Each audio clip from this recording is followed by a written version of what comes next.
আসসালামু আলাইকুম। আসসালামু আলাইকুম। আজকের ক্লাসে আপনাদের সবাইকে স্বাগত জানাচ্ছি। কেমন আছেন সবাই? সবাই ক্লিয়ার শুনতে পাচ্ছেন কিনা এবং দেখতে পাচ্ছেন কিনা আমাকে একটু কমেন্ট করে জানান। ওয়ালাইকুম আসসালাম, আদাব। জি আলহামদুলিল্লাহ ভালো আছি। আপনারা কেমন আছেন সবাই? সবাই ক্লিয়ার শুনতে পাচ্ছেন কিনা এবং দেখতে পাচ্ছেন কিনা? আজকে অনুপাত সমানুপাতের শেষ ক্লাস, শিওর আজকে শেষ হবে, টেনশন করার দরকার নেই। হ্যাঁ, আজকে শেষ হবে অনুপাত সমানুপাত, আজকে শেষ হবে। আমরা আগামী ক্লাস থেকে লসাগু গসাগু শুরু করবো। হ্যাঁ, প্রত্যেকটা টপিক এমনভাবে পড়েন, সময় একবারই দেন। আর যাদের ইমার্জেন্সি আছে তাদের জন্য তো আমাদের রেকর্ড ক্লাস আছেই, একদম ফুল কোর্সের প্রিমিয়াম রেকর্ড আছে, সেটা দেখতে পাবেন। আদাব। আচ্ছা, আমি ক্লাস শুরু করে দিব। সবকিছু ঠিক আছে? সবকিছু ক্লিয়ার আছে কিনা? সবকিছু শোনা যাচ্ছে কিনা, দেখা যাচ্ছে কিনা আমাকে একটু কমেন্ট করে জানাবেন প্লিজ। অল ক্লিয়ার বলছেন অনুরাধা রায়, থ্যাংক ইউ ভেরি মাচ। আচ্ছা, আচ্ছা, ওয়ালাইকুম আসসালাম।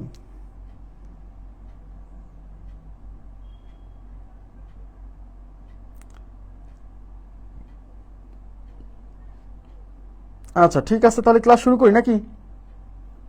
ওকে, দেখেন আমরা আমাদের যে র্যান্ডম প্রবলেমস যেটা দিছিলাম, মানে আমাদের লেকচার বুকে নাই কিন্তু লেকচার বুকের বাইরে আমি অনেক কোশ্চেন কালেকশন করে আপনাদেরকে দিছিলাম।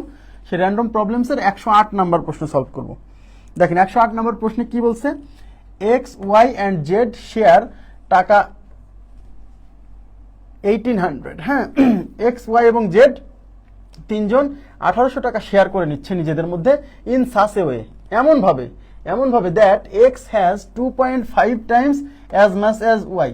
তার মানে এক্স পাবে হচ্ছে ওয়াই যা পাবে তার 2.5 গুণ। Okay fine. And Y has 4 times as much as Z, এবং ওয়াই পাবে, জেড যা পাবে তার 4 গুণ পাবে হচ্ছে ওয়াই। তাহলে আমরা প্রথম, আচ্ছা বলছে হাউ মাস মানি ইন টাকা, মানে টাকায় বের করতে হবে। হ্যাঁ, ডাজ জেড রিসিভ, তার মানে এই তিনজনের মধ্যে জেড কত টাকা পাবে। এই যে 1800 টাকা তিনজনের মধ্যে ভাগ করে দেওয়া হয়েছে, সেই ভাগের মধ্যে X has 2.5 times as much as Y.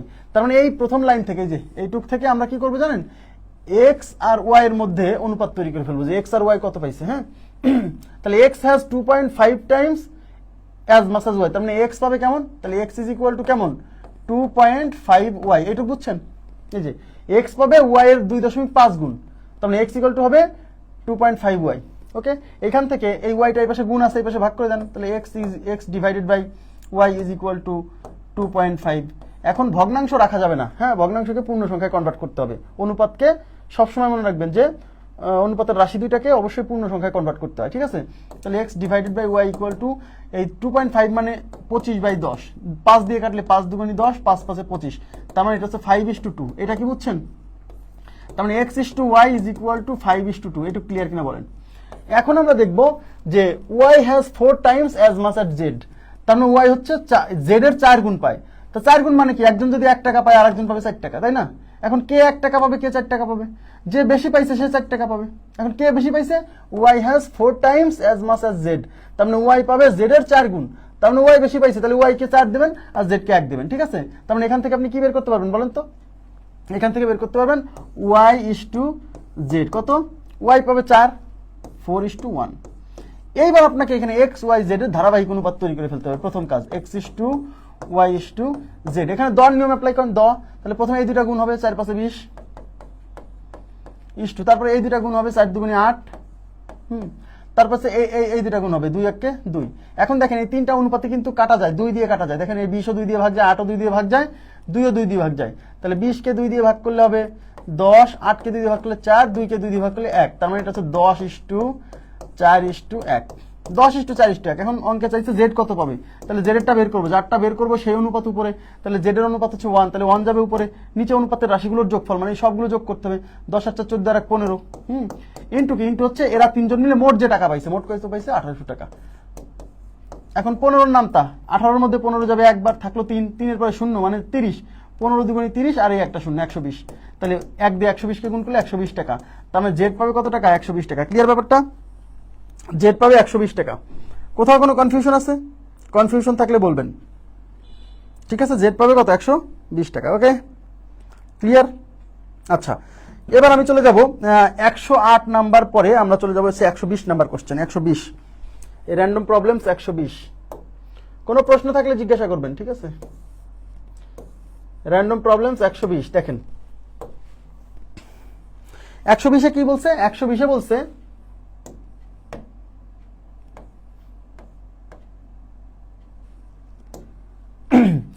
বলছে আবির's monthly salary is equal to 30% of জহির's monthly salary or 20% of সোহেল's monthly salary। আচ্ছা, তার মানে আবিরের মাসিক ইনকাম হচ্ছে জহিরের 30% মাসিক ইনকামের, জহিরের মাসিক ইনকামের 30% অথবা সোহেলের মাসিক ইনকামের 20%-এর সমান।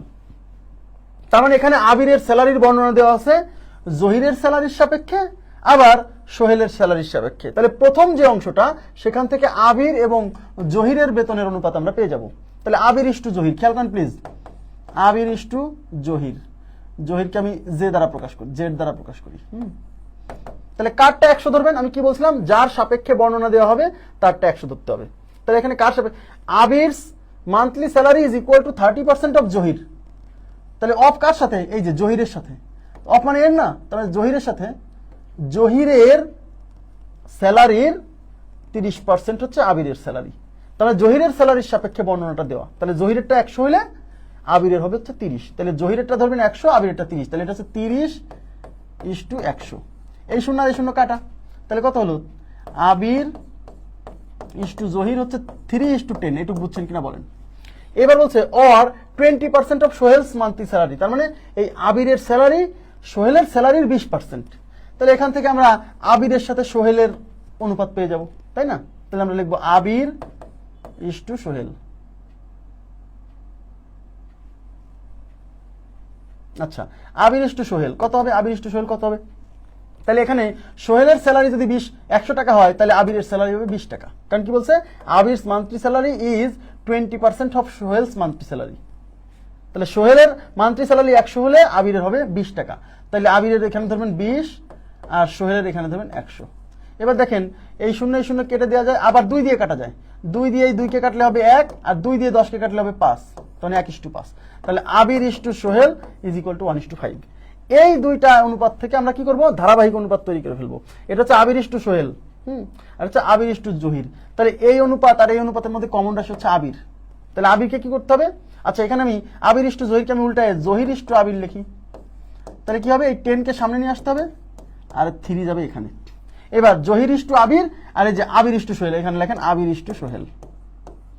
তাহলে কত? 1:5। এইবার ধারাবাহিক অনুপাত প্রস্তুত করতে পারবেন। আমি বলছিলাম যে এটাকে উল্টাই নেওয়ার কারণ কি? কারণ হচ্ছে ধারাবাহিক অনুপাত প্রস্তুত করতে গেলে যে রাশিটা কমন আছে, সেই কমন রাশিটা প্রথম অনুপাতের শেষে থাকবে আর দ্বিতীয় অনুপাতের শুরুতে থাকবে। তাহলে আবির যেহেতু কমন, তাহলে প্রথম অনুপাতের শেষে দিলাম, আর এখানে তো শুরুতে আসেই।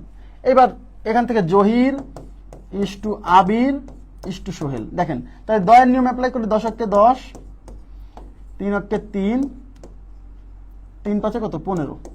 তার মানে 10:3:15, এটা হচ্ছে জহির আবির আর হচ্ছে সোহেলের স্যালারির অনুপাত। ঠিক আছে, এখন অঙ্কে কি বলছে? If the sum of Jahir's monthly salary and Sohel's monthly salary is 50,000 টাকা। তার মানে জহির এবং সোহেলের, জহির মানে এটা, সোহেল মানে এটা, এদের মান্থলি স্যালারির যোগফল হচ্ছে 50,000 টাকা। What is the monthly salary of Abir? এবার তাকান, তাহলে আমি ধরে নিচ্ছি যে জহিরের স্যালারি হচ্ছে 10x, ধরা যায় 10x, আবিরের স্যালারি হচ্ছে 3x, আর সোহেলের স্যালারি হচ্ছে 15x। হ্যাঁ, এইবার অঙ্কে বলছে কি? এই জহির আর সোহেলের স্যালারির যোগফল হচ্ছে 50,000। তার মানে এই যে 10x আর এই 15x, এই দুইটার যোগফল 50,000। তার মানে 10x plus 15x is equal two 50,000। তাহলে 10 আর 15 হচ্ছে 25x, তাহলে 25x ইজ ইকুয়াল টু 50,000। এবার 25 গুণ আছে, ওই পাশে ভাগ হবে, তাহলে x ইকুয়াল টু কি? 50 ডিভাইডেড বাই 25। এই 25 দিয়ে 50 এর মধ্যে যাবে 2 বার, আর এই যে 3টা শূন্য, 1টা 2টা 3টা, তার মানে x ইজ ইকুয়াল টু 2000। এই যে x ইকুয়াল টু 2000 বের হইছে। এখন কোশ্চেনে চাইছে কি? What is the monthly salary of Abir? তাহলে আবিরের স্যালারি কত ছিল? এই যে 3x, তাহলে অতএব 3x, তাহলে 3 গুণ x এর মান হচ্ছে 2000, 3 দুগুণী 6000 টাকা। ঠিক আছে, তাহলে উত্তর হচ্ছে 6000। ক্লিয়ার? ব্যাপারটা ক্লিয়ার হয়েছে? 6000 খুবই সিম্পল। শোনেন, আমি তো আপনাকে বুঝাচ্ছি বলে টাইম বেশি লাগতেছে, আপনি তো কাউকে বুঝাবেন না, আপনি তো সরাসরি অঙ্ক করবেন। ঠিক আছে, আচ্ছা এবার আমি চলে যাচ্ছি কত প্রশ্ন? 113 নম্বর প্রশ্ন। 113। আপনাদের কোনো কোশ্চেন থাকলে জিজ্ঞাসা করুন প্লিজ, কোনো প্রশ্ন থাকলে জিজ্ঞাসা করতে হবে। 113, 120 এর পরে 113-তে যাব। 113 নম্বর প্রশ্নে যাচ্ছি। 113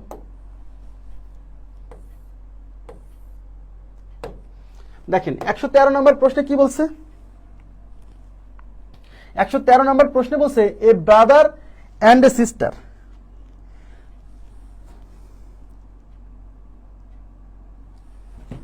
a brother and a sister share out their collection of 5,000 stamps in the ratio of 5:3.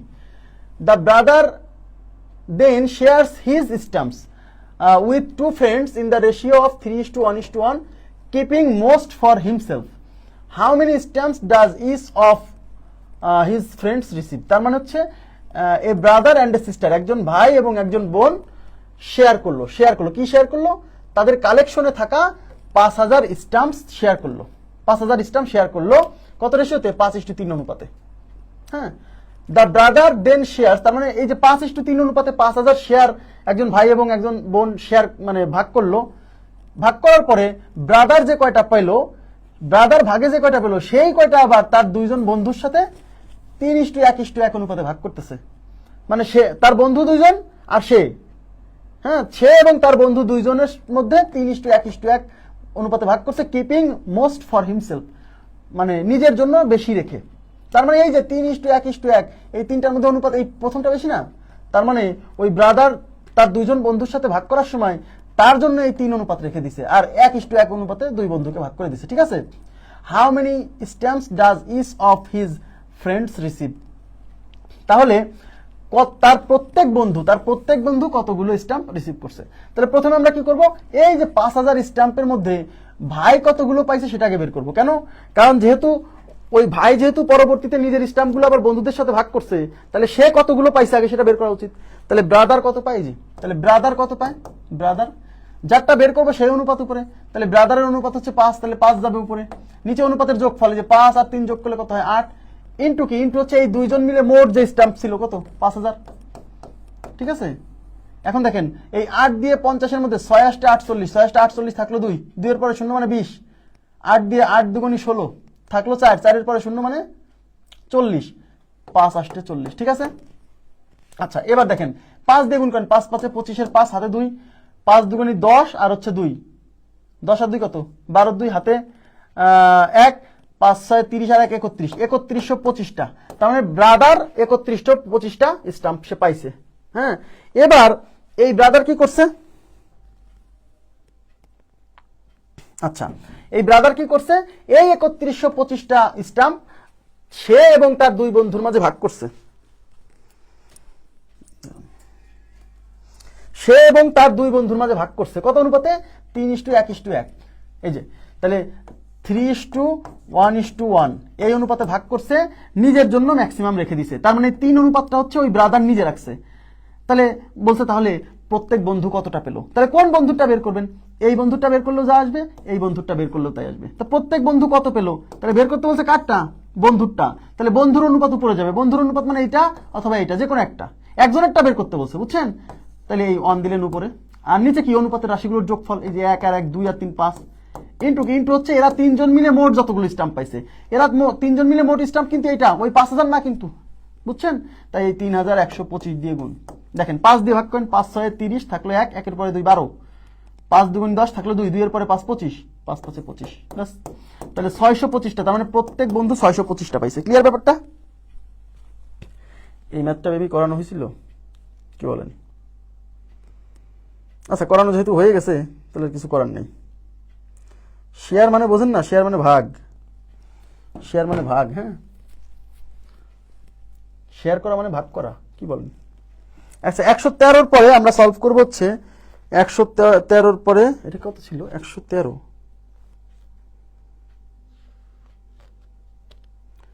কি ব্যাপার, কি করলাম?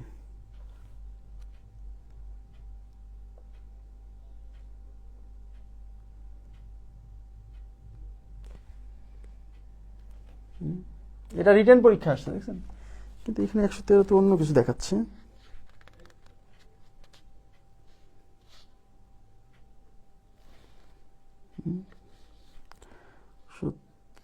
x 35,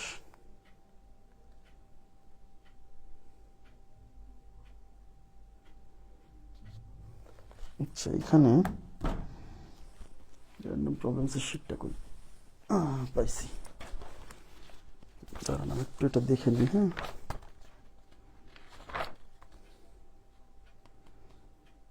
আচ্ছা, 118 নম্বর প্রশ্নটা সলভ করা হয়নি। 118, আচ্ছা 118তে কি বলছে দেখেন। 118তে বলছে 118তে বলছে জেরিন হ্যাজ 40% মোর বুকস দেন রাশেদ। তার মানে জেরিনের কাছে রাশেদের তুলনায় 40% বই বেশি আছে। তার মানে রাশেদের কাছে যদি 100টা থাকে, জেরিনের কাছে থাকবে 140টা, ব্যাস, তাই না? 40% বেশি মানে কি, ওর কাছে 100টা থাকলে ওর কাছে 140টা থাকবে। ক্লিয়ার? হাউএভার, যাই হোক, if she gives 45 books 5 of her books two Rashed, যদি এই যে জেরিন, এই হার মানে জেরিন, হ্যাঁ, যদি জেরিন কি করে, যদি সে, এই যে সি মানে হচ্ছে সে মানে জেরিন, জেরিন যদি রাশেদকে 45টা বুক দিয়ে দেয়, then Rashed will have 10% more books than Jerin. সেক্ষেত্রে রাশেদের কাছে জেরিনের তুলনায় 10% বই বেশি থাকবে। How many books did Jerin begin with? তাহলে জেরিনের কাছে শুরুতে কতগুলো বই ছিল? শুরুতে মনোযোগ দিয়ে বোঝার চেষ্টা করেন। তাহলে প্রথম ক্ষেত্রে এই জেরিন আর রাশেদের বইয়ের অনুপাত বের করে ফেলতে পারবো। এই দেখেন, এদিকে তাকান, জেরিন ইজ টু রাশেদ কত হবে বলেন? জেরিন হ্যাজ 40% মোর বুকস দেন রাশেদ। তবে জেরিনের কাছে রাশেদের তুলনায় 40% বই বেশি আছে। তবে রাশেদের যদি 100টা থাকে, তাহলে জেরিনের থাকবে 140টা। তার মানে জেরিন হবে 140 আর রাশেদ হবে 100। এই 0 0 কাটা, আবার 2 দিয়ে কাটা যায়, 2 দিয়ে এটা কাটলে যাবে 7 বার, 2 দিয়ে এটা কাটলে যাবে 5 বার। তার মানে 7:5, এইটুকু বুঝছেন? 7:5, তার মানে জেরিন ইস টু রাশেদ হচ্ছে 7:5। ঠিক আছে? তাহলে আমি ধরে নিতে পারি যে, ধরি জেরিনের কাছে বই আছে 7x পরিমাণ আর রাশেদের কাছে বই আছে 5x পরিমাণ। এইটুকু ক্লিয়ার কিনা বলেন? এইবার বলছে কি, ইফ শি মানে জেরিন, যদি 45টা বই রাশেদকে দিয়ে দেয়, এবার আমাকে বলেন জেরিনের কাছে বই আছে 7x পরিমাণ, তাহলে জেরিন যদি রাশেদকে 45টা দিয়ে দেয়, তাহলে জেরিনের কাছে বর্তমান বই কত হবে? বর্তমান বই হবে এই 7x থেকে 45 বিয়োগ যাবে, তাহলে 7x মাইনাস 45। এটুকু কি বুঝছেন? এটুকু কি বুঝছেন? ক্লিয়ার? আর রাশেদের কাছে তাহলে কয়টা বই হবে? জেরিন যে 45টা বই দিয়ে দিল রাশেদকে, তাহলে রাশেদের কাছে তো আগে যা ছিল বই তার চেয়ে 45টা বেশি হয়ে যাবে। তার মানে রাশেদের কাছে আগে বই ছিল 5x, এখন হয়ে যাবে 5x প্লাস 45। তাহলে এটা কি? এটা হচ্ছে জেরিন রাশেদকে বই দিয়ে দেওয়ার পরের অবস্থা। জেরিন রাশেদকে বই দিয়ে দেওয়ার পরে এটা হচ্ছে জেরিনের বই, এটা রাশেদের বই। তাহলে এখানে জেরিন আর রাশেদের অনুপাত নিলাম জেরিন বাই রাশেদ। আর এই অনুপাতটা কত হবে? এই অনুপাতটা কত হবে বলেন তো? এই ক্ষেত্রে কি হবে? এই যে জেরিন রাশেদকে বই দেওয়ার পরে ঘটনাটা কি ঘটতেছে, এই যে দেখেন, যদি সে 45টা বই রাশেদকে দিয়ে দেয়, then Rashed will have 10% more books than Jerin. তখন রাশেদের কাছে জেরিনের তুলনায় 10% বই বেশি থাকবে। তার মানে জেরিনের কাছে যদি 100টা থাকে, তাহলে রাশেদের কাছে এখন থাকবে 110টা। এইটুকু বুঝছেন কিনা বলেন? এটা কখন? এটা হচ্ছে জেরিন রাশেদকে বই দেওয়ার পরে। তাহলে এই অবস্থায় মানে জেরিন রাশেদকে বই দেওয়ার পরে জেরিন রাশেদের বইয়ের অনুপাত কত হবে বলেন তো? এই যে দিকে তাকান, বলেন। এই যে জেরিন 100টা হইলে রাশেদ 110টা, তার মানে জেরিন, এই যে উপরটা কিন্তু জেরিন, তো এটা হচ্ছে 100 আর এটা হচ্ছে 110। এটুকু কি বুঝলেন? এটুকু কি বুঝলেন? মানে এই যে এখানে যেমন প্রথমে জেরিন আর রাশেদের অনুপাত তৈরি করছি, ঠিক তেমন পরের ক্ষেত্রেও ওই যে Rashed will have 10% more books than Jerin. তার মানে এই যে জেরিন ইজ টু রাশেদ কত হবে বলেন? Rashed will have 10% more books, তার মানে জেরিনের হবে 100টা আর রাশেদের হবে 110টা। এই 0 0 ক্যান্সেল, তার মানে 10:11। সেই 10:11 আমি এইসব না করে একবারে যেখানে বসাই দিই, দেখেন এই 0 আর 0 কাটা, 10:11। ক্লিয়ার ব্যাপারটা বুঝছেন? এবার এটা আর ক্যালকুলেশন করে এক্স এর মান বের করতে হবে। দেখেন, এই 11 দিয়ে 7কে গুণ করলে 77x মাইনাস 11 দিয়ে 45 গুণ করলে 5 11 55 5 হাতে হচ্ছে 5, 4 11 44 আর 5 49 ইজ ইকুয়াল টু 10 দিয়ে গুণ করলে এটা হচ্ছে 50x প্লাস 445কে 10 দিয়ে গুণ করলে 450। ঠিক আছে? এবার x গুলো এক পাশে নিয়ে আসবো। তাহলে এই যে 77x, এই 50x এই পাশে আসলে বিয়োগ হবে, 77 থেকে 50 বিয়োগ হলে 27x ইজ ইকুয়াল টু ওই পাশে আছে 450, হ্যাঁ, আর এই মাইনাস 495 ওই পাশে যোগ হবে 495। তাহলে 27x ইজ ইকুয়াল টু কত হচ্ছে? 5 9 আর 5 14, 4 হাতে 1 4 4 8 1 9 845 945। এবার এই 27 পাশে গুণ আছে, ওই পাশে ভাগ হবে, তাহলে অতএব এক্স ইকুয়াল টু কি হচ্ছে, অতএব এক্স ইকুয়াল টু এবার 945 ডিভাইডেড বাই 27। এন্ড 27 নামটা যদি না পারেন তাহলে একটু ছোট করে নেন। দেখেন 3 দিয়ে কাটা যায়, 3 দিয়ে কাটলে বা 9 দিয়ে কাটা যায়, বা 3 দিয়ে কাটেন। 3 9 27, 3 3 9, 3 অক্কে 3 থাকলো 1, 1 এর পর 5, 3 5 15। এবার 9 দিয়ে কাটেন, 3 9 27 থাকলো হচ্ছে 4, 4 এর পরে 5 45, 5 9 45, তার মানে এক্স এর মান হচ্ছে 35। এখন কোশ্চেনে কি নির্ণয় করতে বলছে দেখেন, কোশ্চেনে বলছে how many books did Jerin begin with, তার মানে জেরিনের কাছে শুরুতে কত বই ছিল। তো শুরুতে বই মানে তো এটা না, শুরুতে বই মানে কিন্তু এই যে এটা, তাহলে জেরিনের কাছে শুরুতে বই ছিল 7x, তাহলে অতএব জেরিনের কাছে বই ছিল 7x, মানে 7 ইন্টু এক্স এর মান 35। দেখেন 5 সাথে 35 এর 5 হাতে কত 3, 3 সাথে 21 আর 3 24, 245টা, তাহলে উত্তর হচ্ছে 245। 245 ক্লিয়ার, বোঝা গেছে? কোথায় এখানে কোথাও কোনো কোশ্চেন আছে? প্লিজ কাইন্ডলি একটু রেসপন্স করবেন তো, এখানে কোথাও কোনো কোশ্চেন আছে কিনা।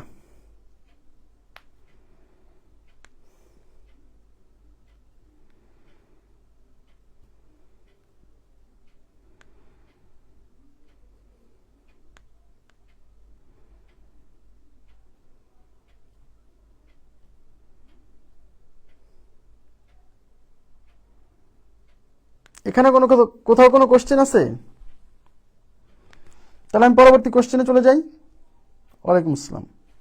হ্যাঁ, এবার আমি চলে যাচ্ছি, আমাদের পরবর্তী প্রশ্ন হচ্ছে 118 পরে আমরা সলভ করব হচ্ছে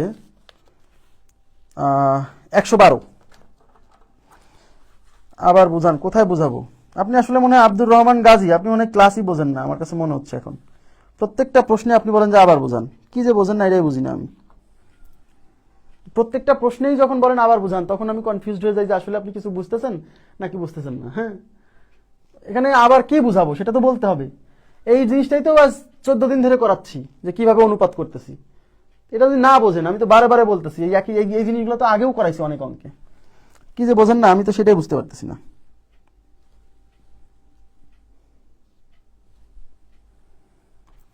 আচ্ছা, এবার দেখেন 112।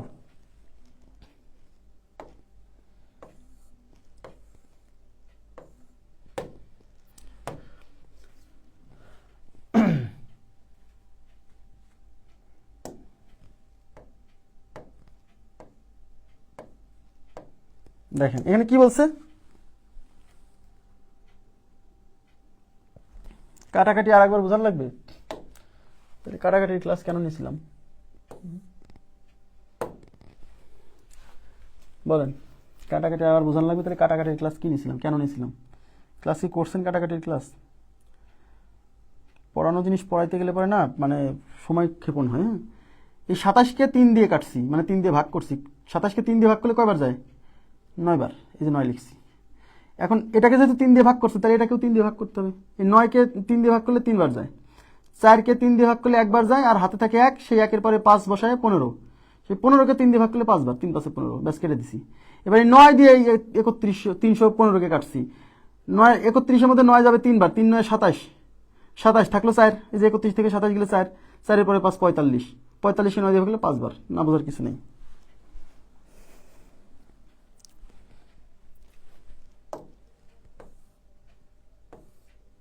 দেখেন এখানে কি বলছে, Arif salary is twice that of বাবুর স্যালারি, তার মানে আরিফের স্যালারি বাবুর স্যালারির দ্বিগুণ। ওকে ফাইন, তার মানে একজনের 1 টাকা হলে আর একজনের 2 টাকা। এখন কার 2 টাকা? যার বেশি তার 2 টাকা, যার কম তার 1 টাকা। শেষ। Kabir salary is 1/3 of Arif salary. 1/3 মানে কি? 1/3, মানে একজনের যদি 1 টাকা হয় একজনের 3 টাকা। কার 3 টাকা? যার বেশি তার 3 টাকা, যার কম তার 1 টাকা। Okay. Malek salary is 2/3 of that of Babu, মানে মালিকের স্যালারি হচ্ছে বাবুর স্যালারি 2/3, মানে 2/3, মানে একজনের 2 টাকা একজনের 3 টাকা। ঠিক আছে।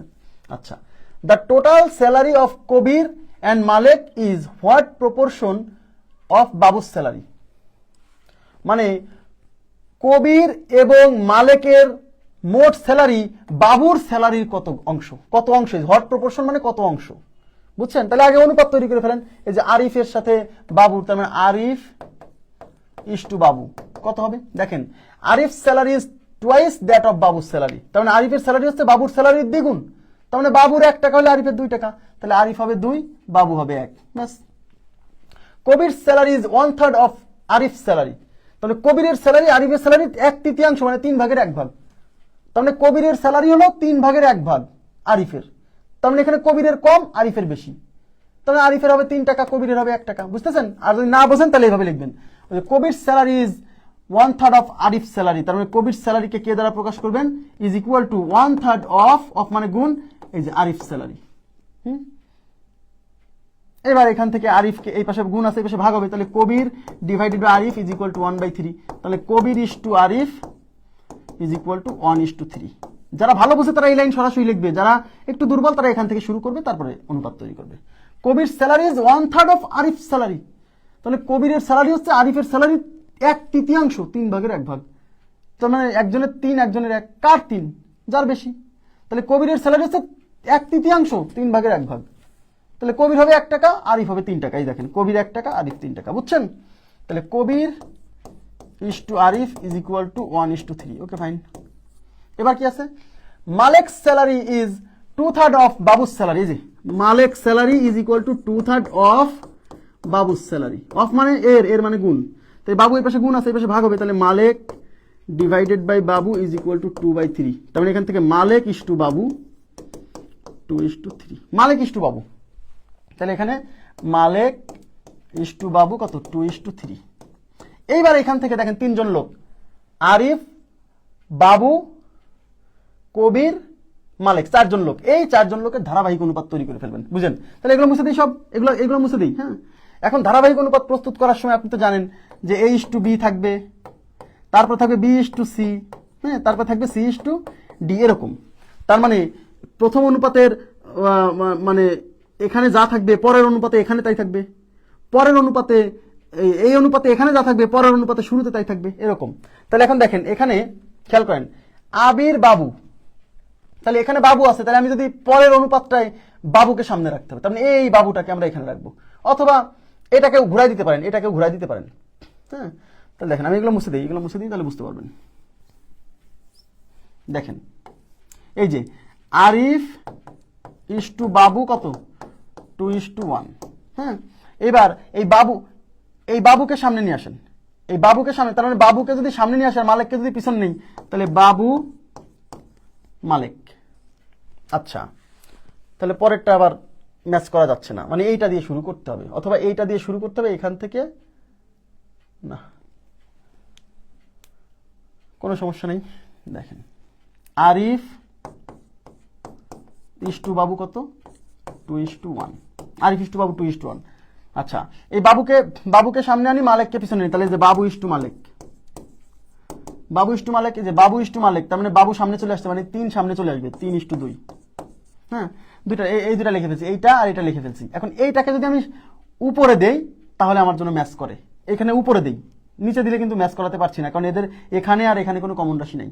তাহলে এ কে সামনে আনি, কে পিছনে নেই, তার মানে এটাকে আমি না, এখানে কে ইজ টু এ রাখি, K is to A is equal to কি? 1:3। এবার দেখেন তো ম্যাচ করছে কিনা। এ দেখেন, এখানে যে রাশিটা আছে শেষে, সেই রাশিটা দিয়ে শুরু হয়েছে, এখানে যে রাশিটা শেষে আছে সেটা দিয়ে শুরু হয়েছে, এবার কিন্তু ম্যাচ করাতে পারছি। এভাবে না হলে হবে না। এইবার এটা ধারাবাহিক অনুপাত তৈরি করতে হবে। তাহলে প্রথমে থাকতেছে এই যে কে, তারপর হচ্ছে এ, তারপর হচ্ছে বি, তারপর হচ্ছে মালিক, ব্যাস, ঠিক আছে। এবার কে ইজ টু এ কত? 1:2, তাহলে 1 2, এ ইজ টু বি 2:1, তাহলে 2 1, তারপর হচ্ছে A B is two M 3:2, তাহলে 3 2। এবার ফাঁকা জায়গা পূরণ করতে হবে, এই ফাঁকা জায়গা, এই ফাঁকা জায়গা, এই ফাঁকা জায়গা, এই ফাঁকা জায়গা, এই ফাঁকা জায়গা, এই ফাঁকা জায়গা। তো এখানে বসাবে 2, এখানে 2, এখানে 1, এখানে 2, এখানে 3, এখানে 3। ক্লিয়ার? আচ্ছা, এবার দেখেন, এই 2 এই 2 এই 2 এই 2 কাটা, আর কিছু কাটার সুযোগ আছে? নাই।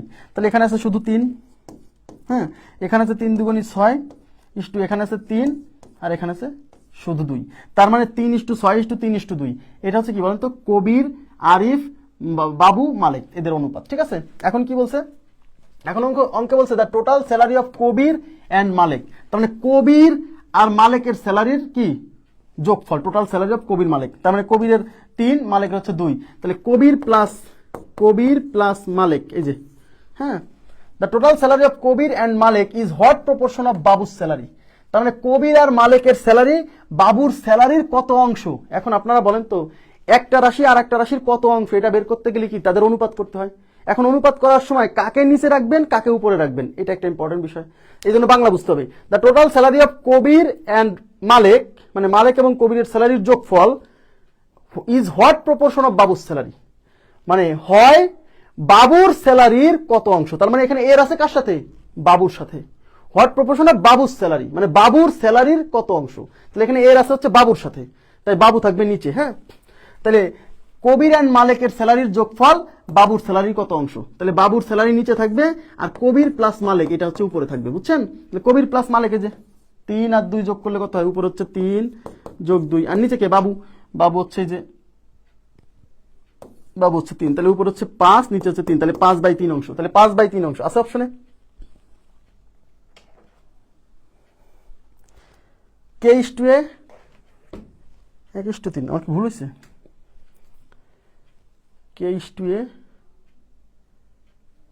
K/A আহা ভুল করে ফেলছি না, এই যে K/A হচ্ছে 1:3, আমি কি লিখছি 1:2 না, K/A হচ্ছে 1:3, সেটা আবার করা লাগলো, বুঝছি। আমি আপনাদের কমেন্ট না দেখে বুঝতে পারো। A/B, আচ্ছা K/A দেখেন, তাহলে এখানে কমন রাশি কে, আচ্ছা AB, এই যে AB দেখেন AB এর পরে B, তাহলে 2:1, এখানে B দিয়ে শেষ হয়েছে, এখানে B দিয়ে শুরু করতে হবে, তাহলে B দিয়ে, এখানে B দিয়ে শেষ হয়েছে, এখানে B দিয়ে শুরু করতে হবে, তা B দিয়ে যদি শুরু করতে চাই এই B কে সামনে লিখবো, তাহলে B/M ইজ ইকুয়াল টু এই 3 সামনে চলে যাবে 3:2।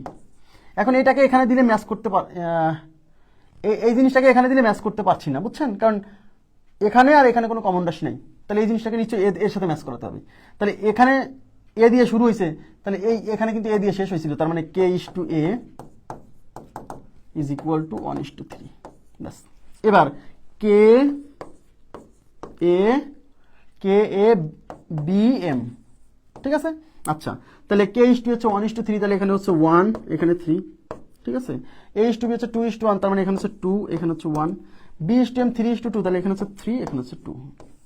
এই ফাঁকা জায়গা এখানে এখানে এখানে এখানে এখানে এখানে এখানে 3 আছে তাই এখানে 3 বসবে, এখানে 3 বসবে, এখানে 1 আছে তাই এখানে 1 বসবে, এখানে 2 আছে তাই এখানে 2 বসবে, এখানে 3 আছে তাই এখানে 3, এখানে 3। এই 3 কাটা যাবে, এই 3 কাটা যাবে, এই 3 কাটা যাবে, এই 3 কাটা যাবে, আর কিছু কাটা আছে, 2 কাটা যায়, 2 কাটা যায়, এখানে 2 কাটা যায়, কিন্তু এখানে 2 নাই, তাই 2 কাটা যাবে না, আর কিছু কাটার নাই। তাহলে এখানে থাকতেছে হচ্ছে 2, এখানে থাকতেছে 3 দুগুণী 6, এখানে থাকতেছে 3 অক্ষে 3, এখানে থাকতেছে 2 অক্ষে 2। Okay fine. এইবার অঙ্কে বলছে কি the total salary of Kabir and Malek, মানে কবির এবং মালেকের স্যালারির যোগফল, তাহলে Kabir plus Malek is what proportion of বাবুর স্যালারি, বাবুর স্যালারির কত অংশ। তাহলে এখানে এর আছে, এর কার সাথে, বাবুর সাথে, বাবুর স্যালারির সাথে এর আছে, বুঝছেন, তাই বাবু যাবে নিচে। তাহলে কবির প্লাস মালেক, তাহলে কবির এই যে কবির হচ্ছে 2, মালেক হচ্ছে 2, তাহলে 2 + 2, আর বাবু কি, বাবু হচ্ছে 3, তাহলে নিচে হচ্ছে 3, তাহলে 4/3, তাহলে উত্তর হচ্ছে 4/3। ক্লিয়ার ব্যাপারটা, উত্তর 4/3।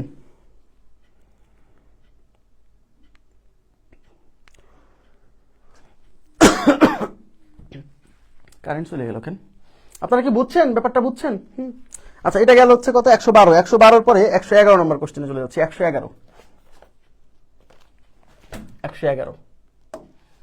দেখুন, 111 বলছে Jasim's weight is 140% of Masum's weight, Bashir's weight is 90% of Limon's weight. আচ্ছা, Limon's weight twice as much as Masum, what percentage of Jasim weight is Bashir weight?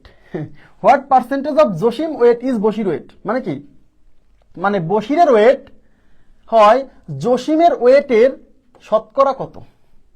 What percentage of Jasim weight is Bashir's weight, মানে বশিরের ওয়েট হয় what percentage of Jasim's weight, of আছে কার সাথে, জসিমের সাথে, তার মানে বশিরের ওয়েট হয় জসিমের ওয়েটের শতকরা কত। আচ্ছা দেখেন, জসিমস weight is 140% of Masum's wait, তার মানে জসিমের ওয়েট মাসুমের ওয়েটের 140%, তার মানে একজনের যদি 100 হয় আর একজনের হবে 140। এই তো এখন কার 100 কার 140 দেখেন, জসিমস weight is 140% of Masum's wait, মানে জসিমের ওয়েট মাসুমের ওয়েটের 140%। তার মানে এখানে কার ওয়েটের সাথে এর আছে, এই মাসুমের ওয়েটের সাথে, বা এইভাবে জসিমের ওয়েট মাসুমের ওয়েটের 140%। তার মানে এখানে জসিমের ওয়েটের বর্ণনা মাসুমের ওয়েটের সাপেক্ষে, তাহলে মাসুমেরটা 100 ধরতে হবে, জসিমেরটা 140।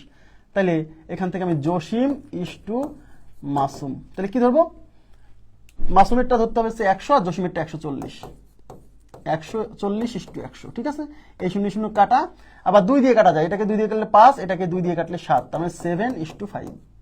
ঠিক আছে, এটা হচ্ছে Jasim is to Masum. Bashir's weight is 90% of Limon's weight, বশিরের ওয়েট হচ্ছে লিমনের ওয়েটের 90%। তার মানে এখানে বর্ণনা কার সাপেক্ষে, বশিরের ওয়েটের বর্ণনা আছে লিমনের ওয়েটের সাপেক্ষে, তার মানে লিমনকে 100 ধরতে হবে আর বশিরকে ধরতে হবে 90। তাহলে বশির ইস টু লিমন কত হবে, বশিরস weight is 90% of Limon's wait, তাহলে লিমনেরটা 100, এটা তাহলে 90 ধরতে হবে, তাহলে 90 ইস টু 100, এই 0 0 কাটা, তার মানে হচ্ছে 9 is to 10, 9 is to 10, Bashir is to Limon. এবার আরেকটা দিয়ে আছে, Limon's weight is twice as much as Masum, Limon's weight is twice as much as Masum. দেখেন জসিম, মাসুম, বশির, লিমন।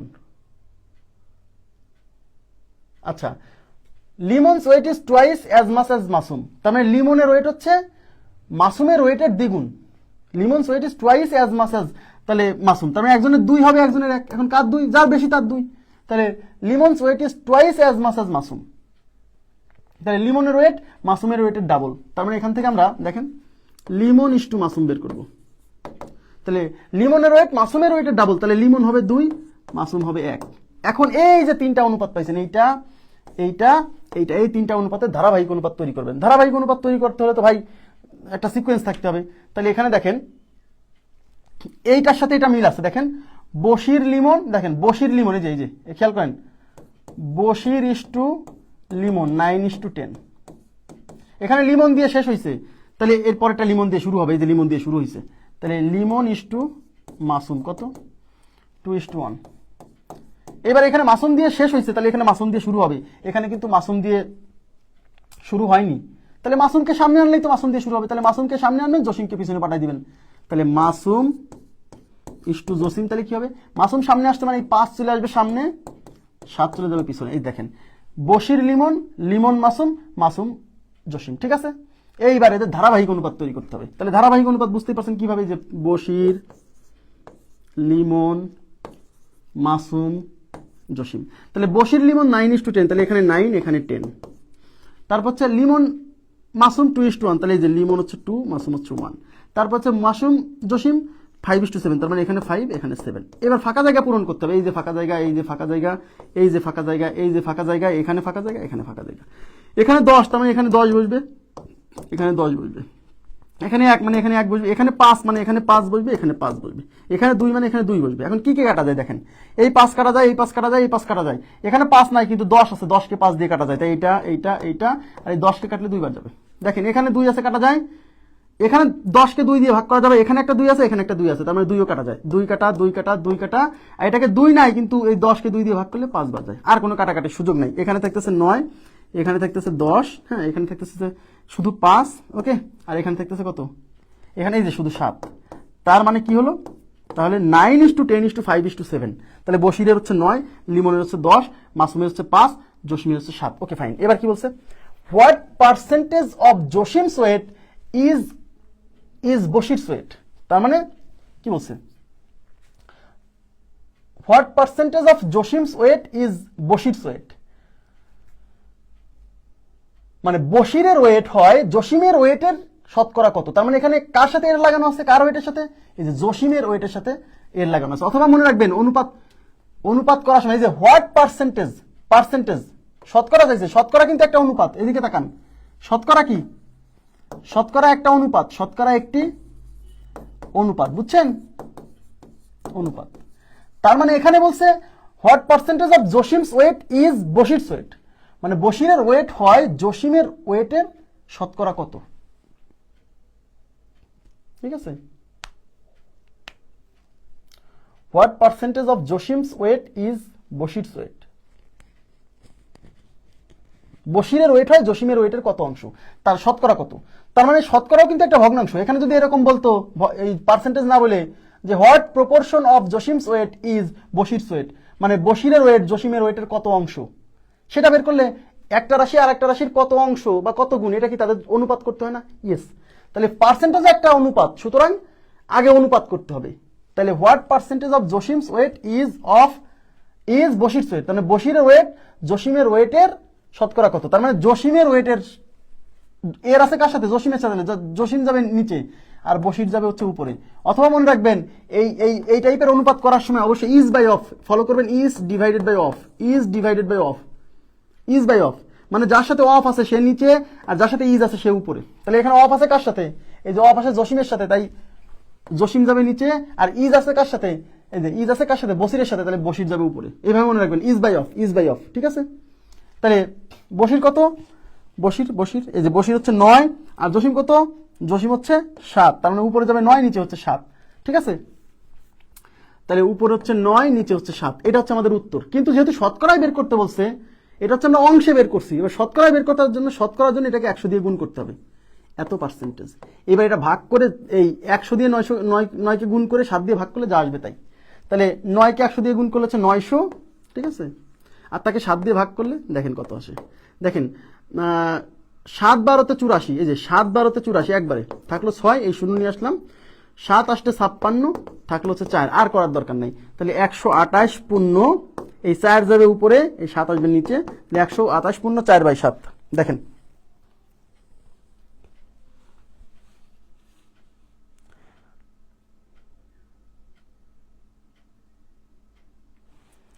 কেন ভাই, এই যে এখানে যে কাটাকাটি করছি, এই কাটাকাটি তো আমি ক্লাসই নিছি, এটা আরেকবার কেন বলতে হবে আমাকে বোঝান আগে। এই কাটাকাটি কিভাবে আসলো, এর উপর তো ক্লাস হয়েছে, প্রথম যে 2টা ক্লাস দেখেন, এদিকে তাকান, অনুপাতের 1 আর 2 নাম্বার ক্লাস, সেখানে এই জিনিসগুলো তো বুঝাইছি আমি। এখন আপনি যদি 1 2 নাম্বার ক্লাস না করে যদি হুট করে এসে মাঝখান থেকে ক্লাস করেন, তাহলে সমস্যা। এটা হচ্ছে 1 নাম্বার সমস্যা। আর 2 নাম্বার সমস্যা হচ্ছে আপনি আগের পড়া ভুলে গেছেন। তাহলে কিভাবে আগাবো বলেন? আগের পড়া যদি আপনি ভুলে যান, তাহলে আপনাকে নিয়ে আমি আগাবো কিভাবে? একটু কাইন্ডলি আমাকে বলেন। এই কাটাকাটি বোঝে না এরকম লোক এই ক্লাসে থাকা উচিত না। এদিকে তাকান, এই কাটাকাটি বোঝে নাই যে কেন কাটছি, এই ক্লাসে এরকম লোক থাকা উচিত না। আমি এটা বুঝাইছি খুব ভালোভাবে, এটার উপরই মনে হয় 40 মিনিট খালি আলোচনা করছি যে কিভাবে এইগুলো কাটতেছি, কেন কাটতেছি। হ্যাঁ, এইগুলো অঙ্ক কোনো সাধারণ অঙ্ক না, আবার বলছি, এগুলো একটু অসাধারণ অঙ্ক। মানে এই টাইপের কোশ্চেন সাধারণত ব্যাংকে আসে, তারপর হচ্ছে মানে লিখিত পরীক্ষায় আসে। হ্যাঁ, তারপর হচ্ছে যখন কোশ্চেন একদম মনে করেন যে খুব হার্ড হয়, সেই ক্ষেত্রে আসবে। সেক্ষেত্রে এই টাইপের কোশ্চেন বেশি পারা লাগবে না, 10টা আসলে তার মধ্যে 4-5টা পারলে আগে যাবেন। উলট পালট হওয়ার সুযোগ নাই। আপনি উলট পালট হইলে এই ক্লাসে কেন বুঝাবো? এটার উপর তো ক্লাস আছে, প্রথম 1 নাম্বার আর 2 নাম্বার ক্লাস দেখবেন কেন কাটতেছে এগুলা। এগুলো কাটার কারণ কি? এগুলো সব গুণ করতে হবে, এগুলো সব গুণ করতে হবে, এগুলো সব গুণ করতে হবে, এগুলো সব গুণ করতে হবে। তবে কি বলছিলাম, যে অনুপাতের রাশিগুলোকে সবসময় ক্ষুদ্র আকারে প্রকাশ করতে হয়, লঘিষ্ঠ আকারে প্রকাশ করতে হয়। তাহলে এইখানে এই সব জায়গায় যদি কোনো কমন রাশি থাকে, সেই কমন রাশি কেটে দিতে হবে। হ্যাঁ, কমন রাশি কেটে দিতে হবে। তা কমন রাশি এখানে 5 আছে, এখানে 5 আছে, এখানে 5 আছে, এই লাইনে কোথাও 5 নাই, কিন্তু 5 দিয়ে কাটা যায় এরকম সংখ্যা আছে, তাই আমরা 5 কেটে দিছি। আর এখানে 10কে 5 দিয়ে কেটে দিছি, মানে 5 দিয়ে ভাগ করছি, 10কে 5 দিয়ে ভাগ করলে 2 বার যায়। এগুলো ক্লাসে বলছি ভাই, ক্লাসে বলা জিনিস যদি ভুলে যান তাহলে আমি আসলে আগানো কঠিন আর কি। 11 নম্বর গেল, 111-র পরে 109। মেবি এটাই আপনাদের মানে র্যান্ডম প্রবলেমসের শেষ কোশ্চেন। আর আমি কিছু অতিরিক্ত সমস্যা নিয়ে আসছি, সেগুলো আপনাদেরকে দেখাবো। এই যে 109 দেখেন, এটা একটা মজার কোশ্চেন, এটা একটা মজার কোশ্চেন। মজার বিষয় কি জানেন, এই যে প্রশ্নটা সলভ করাচ্ছি, এটা মানসিক দক্ষতায় আমি সলভ করাবো আপনাদেরকে। এবং বিসিএস পরীক্ষায় মাত্র 18 বার এই প্রশ্নটা পরীক্ষায় আসছে। দেখেন, এই টাইপের কোশ্চেন বিসিএস পরীক্ষায় 18 বার আসছে, 18 বার রিপিট হয়েছে, একদম হুবহু খালি এই question.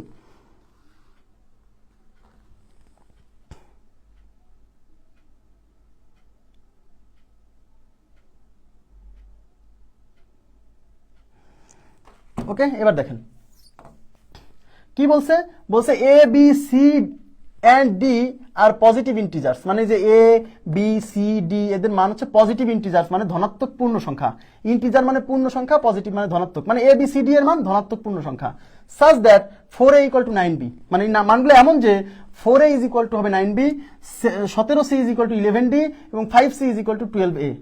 Then the arrangement of the 4 numbers বলতে এই এবিসিডি কে বোঝাচ্ছে, ফ্রম গ্রেটেস্ট টু লিস্ট, তাহলে অ্যারেঞ্জমেন্ট মানে সজ্জা, তাহলে ফ্রম গ্রেটেস্ট টু লিস্ট মানে সবচেয়ে বড় থেকে ক্রমান্বয়ে সবচেয়ে ছোট পর্যন্ত যদি অ্যারেঞ্জমেন্ট করেন তাহলে কোনটা হবে? এই যে তাহলে এই যে এ বি সি ডি এদের মধ্যে কোনটা সবচেয়ে বড়? হ্যাঁ, সবচেয়ে বড় থেকে সবচেয়ে ছোট অনুসারে সাজাতে হবে, মানে প্রথমে সবচেয়ে বড়টা, তারপরে তার চেয়ে ছোটটা, তারপরে তার চেয়ে ছোটটা, তারপরে সবচেয়ে ছোটটা। তাহলে এদের মধ্যে কোনটা রাইট? এই টাইপের কোশ্চেন যদি আপনি সিস্টেমেটিক হইতে না করেন পরীক্ষার হলে মিলাইতে পারবেন না। দেখেন, মনোযোগ দেন। প্রথমে যে 4a = 9b দিয়ে আছে, মনোযোগ দেন প্লিজ। 4a = 9b, এখান থেকে আপনি a b এর অনুপাত তৈরি করে ফেলেন। তাহলে এখানে থাকলো a, এই b এই পাশে গুণ আছে, এই পাশে এসে ভাগ হবে, = এই পাশে 9 এসে থাকলো, এই 4 এই পাশে গুণ ছিল, এই পাশে যায় ভাগ হবে। তাহলে a/b = 9:4। আপনারা আমাকে বলেন, এই জায়গা থেকে দেখে কি বোঝা যায় না যে এখানে a এর মান বড়? a হচ্ছে 9 আর b হচ্ছে 4, তার মানে এখানে a বড়। এই সিদ্ধান্তে কি আসা যায় না? a বড়, তার মানে আমি কি বলতে পারি? a is greater than b। এই লাইন থেকে ঠিক আছে, a is greater than b। এইবার পরেরটা, এই যে 17c = 11d, 17c = 11d, মনোযোগ দেন। তাহলে এই এখান থেকে c আর d এর অনুপাত তৈরি করব। তাহলে c থাকলো, d এই পাশে গুণ ছিল, এই পাশে এসে ভাগ হবে, = 11 ডিভাইডেড বাই 17। তার মানে c/d = 11:17। তাহলে এখান থেকে কে বড় আপনারা বলেন? ক্লিয়ারলি দেখতে পাচ্ছি d এর মান 17, c এর মান 11, তার মানে এখান থেকে d is greater than c, আমি এই সিদ্ধান্তে আসতে পারি। ওকে, এবার 5c = 12a। দেখেন 5c = 12a, এখান থেকে c আর a এর অনুপাত তৈরি করবে, c আর a। তাহলে c এই পাশে থাকলো, এই a এই পাশে গুণ ছিল, এই পাশে এসে ভাগ হবে, = 12 এই পাশে ছিল থাকলো, 5 এই পাশে গুণ ছিল, এই পাশে ভাগ হবে। তার মানে c/a = 12:5। এখান থেকে ক্লিয়ারলি আমি দেখতে পাচ্ছি c মান হচ্ছে 12, এর মান হচ্ছে 5, তার মানে এখান থেকে clearly c is greater than a। এটুকু বুঝছেন? এই যে তিনটা সিদ্ধান্ত না, এই তিনটা সিদ্ধান্তকে একত্র করে আমরা সবাই এবার গভীর মনোযোগ দিতে হবে। দেখেন, এবার তাকান প্লিজ, সবাই মনোযোগ দেন। তাহলে a greater than b, a is greater than b। পরের সিদ্ধান্ত হচ্ছে d is greater than c। তারপরের সিদ্ধান্ত হচ্ছে c is greater than a, c is greater than a। এই যে এই পাশে যারা আছে সবাই বড়, এদিকে তাকান। আমরা এখন বের করব এই তিনটা সিদ্ধান্ত থেকে আমরা আসবো যে সবচেয়ে বড়টা কোনটা আর সবচেয়ে ছোটটা কোনটা, এইটা আগে বের করব। মাঝামাঝি কারা আছে তা বের করব না, আগে বের করব সবচেয়ে বড়কে সবচেয়ে ছোটকে, মাঝামাঝিটা পরে বের করব। আপনারা বলেন, এই পাশে যারা আছে তারা কিন্তু সবাই বড়, আর এই পাশে যারা আছে তারা কিন্তু সবাই ছোট। সবাই মনোযোগ দিন। তাহলে এদের মধ্যে সবচেয়ে বড় যে, তাকে এই পাশে খুঁজে পাওয়া যাবে না। মনোযোগ দেন প্লিজ। এই চারজনের মধ্যে সবচেয়ে বড় যে, তাকে এই পাশে খুঁজে পাওয়া যাবে না, এই পাশে খুঁজে পাওয়া যাবে না। কেন এই পাশে খুঁজে পাওয়া যাবে না? কারণ এই পাশে যারা আছে তারা নিশ্চয়ই কারো না কারোর চেয়ে ছোট। দেখেন, এই যে বি যেমন এর চেয়ে ছোট, সি যেমন ডির চেয়ে ছোট, এ যেমন আবার সির চেয়ে ছোট, তার মানে এই পাশে যারা আছে তারা কারো না কারোর চেয়ে ছোট। তাহলে যে সবার চেয়ে বড় হবে তাকে তো নিশ্চয়ই এই পাশে খুঁজে পাবেন না, কারণ এই পাশে থাকার অর্থ হচ্ছে কারো না কারোর চেয়ে ছোট হয়ে যাওয়া। তো এদের মধ্যে যে সবার চেয়ে বড়, সে তো নিশ্চয়ই কারোর চেয়ে ছোট না, সুতরাং তাকে এই পাশে খুঁজে পাওয়া যাবে না। তাহলে এই পাশে কাকে খুঁজে পাওয়া যাচ্ছে না? দেখেন, এই পাশে বি পাওয়া যাচ্ছে, সি পাওয়া যাচ্ছে, এ পাওয়া যাচ্ছে, এই পাশে ডি কে পাওয়া যাচ্ছে না। তার মানে এদের মধ্যে সবচেয়ে বড় হলো ডি। আমি ডি কে এখানে লিখে রাখলাম। বুঝছেন বিষয়টা? এইবার আমি সবচেয়ে ছোটটা আইডেন্টিফাই করব। এই পাশে যারা আছে তারা হচ্ছে তারা বড়, কারো না কারোর চেয়ে বড়। এই পাশে যারা আছে তারা কারো না কারোর চেয়ে বড়। তাহলে এদের মধ্যে সবচেয়ে ছোট যে, তাকে এই পাশে খুঁজে পাওয়া যাবে না। মানে সবচেয়ে ছোট যে, তাকে বড়দের মধ্যে খুঁজে পাওয়া যাবে না। যে সবচেয়ে ছোট তাকে কি কখনো বড়দের মধ্যে খুঁজে পাওয়া যাবে না, কারণ সে তো সবার চেয়ে ছোট। তাহলে সে বড়দের মধ্যে কখনো আসবে না। বুঝছেন? তাহলে এই পাশে যারা আছে তারা সবার চেয়ে বড়। সুতরাং মানে কেউ এই পাশে যারা আছে তারা কারো না কারোর চেয়ে বড়। সুতরাং এদের মধ্যে সবচেয়ে ছোট যে, তাকে এই পাশে খুঁজে পাওয়া যাবে না, কারণ যে সবচেয়ে ছোট সে তো কখনোই কারোর চেয়ে বড় হবে না। এই পাশে আসার অর্থ হচ্ছে কারো না কারোর চেয়ে বড় হয়ে যাওয়া। তাহলে সবচেয়ে ছোট যে, তাকে এই পাশে খুঁজে পাওয়া যাবে না। তাহলে এই পাশে খুঁজে পাওয়া যাচ্ছে না কাকে? এ পাইছি, সি পাইছি, ডি পাইছি, বি কে খুঁজে পাওয়া যাচ্ছে না। তার মানে এদের মধ্যে সবচেয়ে ছোট হচ্ছে বি। তাহলে সবচেয়ে বড় এখানে রাখলাম, সবচেয়ে ছোটটাকে এখানে রাখলাম। এই যে সবচেয়ে বড় থেকে ছোট সাজাতে চাইছে। এবার মাঝখানে থাকবে আরো দুইজন। তাহলে ডি এর পরিচয় পেয়ে গেছি, বি এর পরিচয় পেয়ে গেছি, আর থাকলো কে? এ আর সি। এখন এ আর সির মধ্যে কে বড়? এখান থেকে আপনি দেখেন, সিদ্ধান্ত দেখেন, এই যে এই রিলেশন থেকে দেখে যাবেন। এখান থেকে দেখতে পাচ্ছি সি হচ্ছে বড়, কার চেয়ে? এর চেয়ে। তার মানে এই দুইজনের মধ্যে সি বড়, এ হচ্ছে ছোট। তার মানে আমি বুঝে পাচ্ছি এই মাঝখানে কে বসবে? এ আর সি বসবে, তাই তো? এখন এ কোথায় বসবে, সি কোথায় বসবে, এটাই তো টেনশন। আপনি বলেন, সাজাতে বলছে বড় থেকে ছোট, তাহলে সি আর এর মধ্যে সি বড়, তার মানে সি সি হচ্ছে ডি এর কাছে বসবে, আর এ হচ্ছে আরেকটু ছোট, তার মানে এখানে বসবে। আপনারা কি বুঝছেন? তার মানে ডিসিএবি ব্যাপারটা বোঝা গেছে? ক্লিয়ার কি?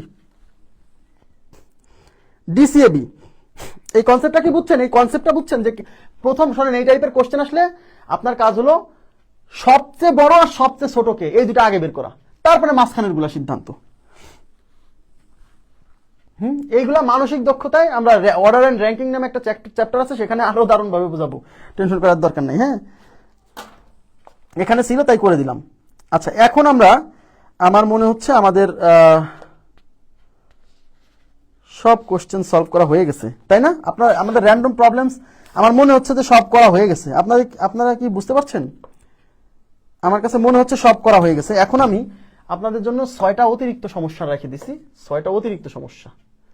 হ্যাঁ, এগুলা আমাদের র্যান্ডম প্রবলেমসেও নাই, আবার আমাদের বইয়েও নাই। হ্যাঁ, কিন্তু আমি একজন আমাকে পাঠাইছে যে ভাই এই অঙ্কগুলো একটু করে দিয়েন আমাদের ক্লাস করানোর সময়, তাই আমি আপনাদেরকেও দেখাই দিচ্ছি।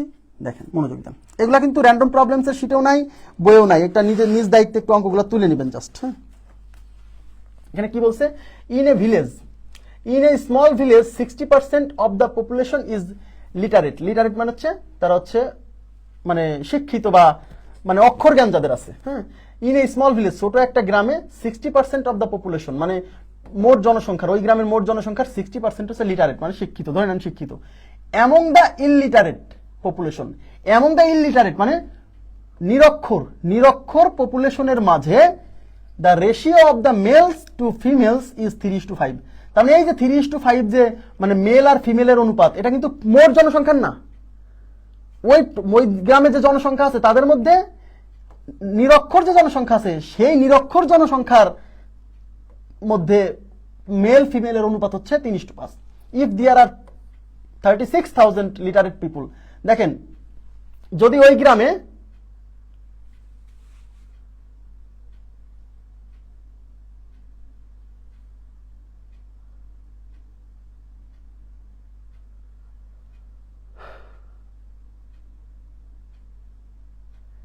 if there are 36,000 literate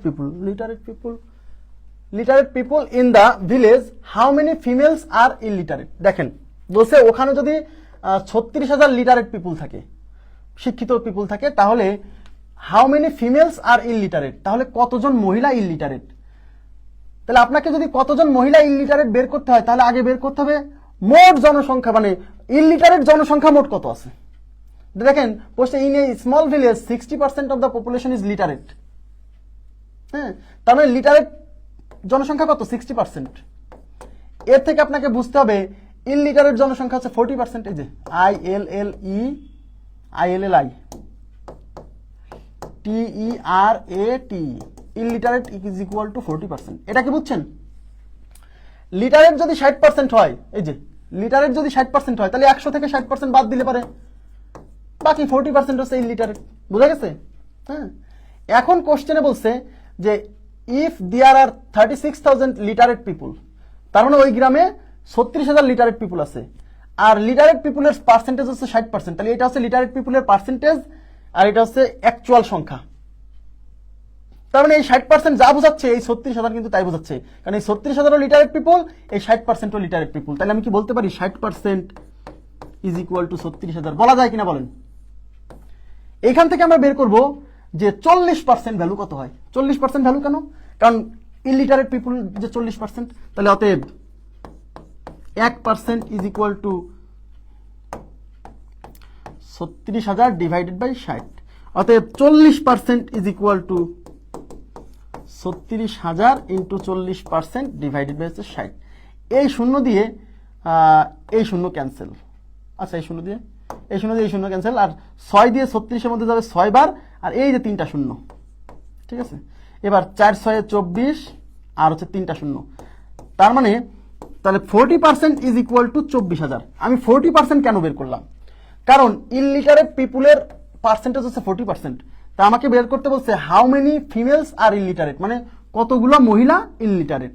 তাহলে ইললিটারেট মহিলা যদি বের করতে চান, তাহলে আগে আপনাকে বের করতে হবে ইললিটারেট জনসংখ্যা কত আছে। তাহলে ইললিটারেট জনসংখ্যা হচ্ছে 40%। তাহলে 40% ভ্যালু বের করা মানে আসলে ইলিটারেট জনসংখ্যা বের হওয়া। তার মানে 24,000 হচ্ছে মোট ইলিটারেট জনসংখ্যা। আর কোশ্চেনে বলছে among the illiterate population the ratio of males to female is equal to 3:5। তাহলে যে 3:5 যে মেল ফিমেলের অনুপাত এটা হচ্ছে ইলিটারেট জনসংখ্যার মধ্যে। তাই ইলিটারেট জনসংখ্যা হচ্ছে 24,000। এই 24,000 এর মধ্যে কতগুলা হচ্ছে ফিমেল। এই ইলিটারেট 24,000 এর মধ্যে কতগুলা ফিমেল আছে, তাহলে ফিমেল বের করব। তাহলে যা বের করবেন সেই অনুপাত উপরে, তার মানে ফিমেলের মান বের করবেন। তাহলে রেশিও দিয়ে আছে ratio of males to females, তার মানে ফিমেল মানে 5, আর নিচে অনুপাতের রাশিগুলোর যোগফল এই যে 3 আর 5 যোগ করলে 8 ইনটু মেল ফিমেল মিলে মোট পরিমাণ মানে ইলিটারেট মোট পরিমাণ। তো ইলিটারেট মোট পরিমাণ হচ্ছে 24,000। তাই 24,000 দ্বিগুণে 1 2 3, এই 8 দিয়ে 24 এর মধ্যে যাবে 3 বার আর এই 3টা শূন্য। হ্যাঁ, এটা ক্যান্সেল, 3 5 15 আর 3টা শূন্য, 15,000। তার মানে টোটাল মানে 15,000 জনসংখ্যা আছে ইলিটারেট। বোঝা গেছে বিষয়টা? না, 15,000 ফিমেল হচ্ছে ইলিটারেট। এটাই শেষ ক্লাস অনুপাতের।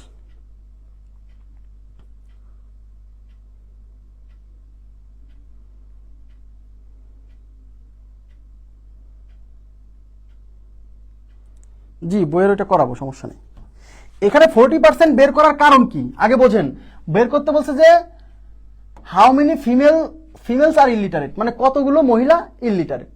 তাহলে কতগুলো মহিলা ইলিটারেট এটা বের করতে গেলে তো আগে আপনাকে জানতে হবে যে ওখানে ইলিটারেট জনসংখ্যা মোট কত আছে, তাই না? ইলিটারেট জনসংখ্যা মোট কত আছে সেটা বের করতে পারলেই তো আপনি ইলিটারেট মহিলা কতজন আছে সেটা বের করতে পারবেন। এই জন্য আগে বের করতেছে ইলিটারেট মোট জনসংখ্যা কত। তার মধ্যে লিটারেট জনসংখ্যা দিয়ে আছে 60% আর অ্যাকচুয়াল সংখ্যা দিয়ে আছে লিটারেট 36,000। তাহলে এই 60% হচ্ছে লিটারেট জনসংখ্যার পার্সেন্টেজ, আর এই 36,000 হচ্ছে লিটারেট জনসংখ্যার অ্যাকচুয়াল সংখ্যা। তার মানে এই 60% আর ওই 36,000 একই জিনিস। তাই লিখছি 60% ইজ ইকুয়াল টু 36,000, 1% কত? তাইলে ইলিটারেট যেহেতু 40%, তাই 40% এর মান বের করতেছি। তাহলে 40% ইজ ইকুয়াল টু 24,000। তাহলে 40% এর মান বের হয়েছে মানে ইলিটারেট মোট জনসংখ্যা বের হয়েছে, ইলিটারেট জনসংখ্যা। এই 24,000 এর মধ্যে কতজন মহিলা আছে সেটা বের করতে বলছে। এখন বলে দিছে among the illiterate population, illiterate পপুলেশনের মধ্যে ratio of males to females, male ফিমেলের অনুপাত ছিল 3:5। তার মানে এই যে 3:5 এটা কিন্তু ভাইয়া ইলিটারেটের মধ্যে অনুপাত, তার মানে এই যে 24,000 এর সাথে। হ্যাঁ, ক্লিয়ার ব্যাপারটা? স্পেশাল বিসিএস এর উপর আপনাদের সাজেশন ক্লাস দেব, টেনশন করেন না।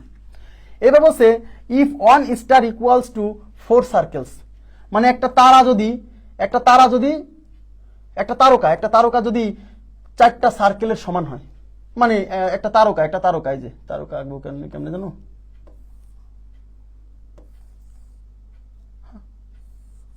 এই যে একটা তারকা। হ্যাঁ, এই একটা তারকার আয়তন 4টা সার্কেলের আয়তনের সমান, মানে এই যে 4টা বৃত্তের আয়তনের সমান, এইগুলো বলছে, বুঝছেন? and 3 circles equal to 4 diamonds, diamonds মানে হচ্ছে মানে হিরক। হ্যাঁ, মানে এই যে ডায়মন্ডস এরকম, ডায়মন্ডস এরকম থাকে মনে হয়, তাই না? এই যে এরকম, এটা ডায়মন্ডসের চিত্র এরকম থাকে, বুঝছেন যারা বুঝবেন। তাহলে 3 সার্কেল, 3টা এরকম সার্কেলের আয়তন যদি কি 4টা ডায়মন্ডের আয়তনের সমান হয়, then what is the ratio of star to diamond. তাহলে স্টারের সাথে ডায়মন্ড, একটা স্টারের সাথে একটা ডায়মন্ডের অনুপাত কত চাইছে। তাহলে একটা স্টারের আয়তনকে আমি এস দ্বারা প্রকাশ করব, একটা সার্কেলের আয়তনকে আমি সি দ্বারা প্রকাশ করব, একটা ডায়মন্ডের আয়তনকে আমি ডি দ্বারা প্রকাশ করব। ঠিক আছে? এখন বলছে 1 স্টার মানে 1 ইন্টু এস, একটা স্টারের আয়তন ইজ ইকুয়াল টু 4 সার্কেল। তাই একটা সার্কেলের আয়তন যদি সি হয়, 4টা সার্কেলের আয়তন হবে 4c। তাহলে 1s ইকুয়াল টু 4c। এখান থেকে এস আর সি এর অনুপাত বের করব, বুঝছেন? তাহলে এস এখানে থাকলো, সি এই পাশে আছে, এই পাশে নিয়ে আসলাম ভাগ করে, এই পাশে 4 আছে থাকলো, এই 1 এই পাশে যে ভাগ 1, তার মানে S is to C is equal to 4:1। আর এই লাইন থেকে আপনি একবারেই লিখতে পারবেন কিভাবে, 1 স্টার ইকুয়াল টু 4 সার্কেল। একটা স্টার 4টা সার্কেলের সমান, তার মানে সার্কেল ছোট আর স্টার বড়, বুঝছেন? বা আপনি যদি না বুঝেন এরকম করবেন, ঠিক আছে? এবার বলছে 3 সার্কেলস, তাহলে একটা সার্কেলের আয়তন সি হলে 3টা সার্কেল হবে 3c is equal to 4 diamonds. তাহলে একটা ডায়মন্ডসের আয়তন ডি হলে 4টা ডায়মন্ডসের আয়তন 4d, এটা সমান। এখান থেকে সি আর ডি এর অনুপাত পাবো। তাহলে সি থাকলো, ডি এই পাশে গুণ ছিল এই পাশে এসে ভাগ হবে, ইজ ইকুয়াল টু 4 এই পাশে ছিল থাকলো, 3 এই পাশে গুণ ছিল এই পাশে যে ভাগ হবে। তাহলে C is to D is equal to 4:3। এবার অঙ্কে চাইছে কি, then what is the ratio of star to diamonds, স্টারের সাথে ডায়মন্ডের অনুপাত চাইছে। তাহলে এইটার সাথে এইটার আমরা ধারাবাহিক অনুপাত তৈরি করে ফেলি। তাহলে C is to D, S is to C. দেখেন তাই এটা সি দিয়ে শুরু হয়েছে, এই যে সি দিয়ে শুরু হয়েছে, তাহলে এখানে এইখানে আর এখানে কমন রাশি কে? কমন রাশি হচ্ছে সি। হ্যাঁ, তাহলে সি কি হবে? সি এখানে শুরুতে থাকবে, আর এখানে হচ্ছে না